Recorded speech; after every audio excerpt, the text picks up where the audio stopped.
Hi, welcome back to Stuff About Tutorials.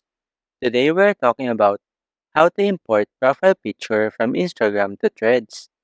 Maybe you want to use your Instagram profile picture to be your Threads profile picture also. So today I'm going to show you how to import profile picture from Instagram to Threads.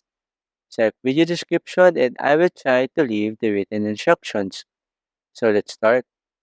First, open your Threads application and log into your account. Once you're logged in, tap on this profile icon located at the bottom right corner of the screen. This will take you to our profile page. In this page, you will see this Edit Profile button, so simply tap on it to access your profile settings. Here, you can now see your current profile picture. Simply tap on it. A menu will appear below, and now, to import profile picture from Instagram, tap on this Import from Instagram option. After that, you can see that your Threads profile picture will be instantly changed with your Instagram profile picture.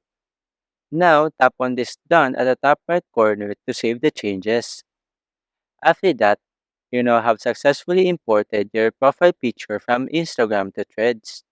Now, your followers will see your new profile picture whenever they visit your profile page. There you go. If you wanted to know how to import profile picture from Instagram to Threads, that is the easiest way I know how. If you know another way to import profile picture from Instagram to Threads, leave a comment below. Also, be sure to subscribe for more videos.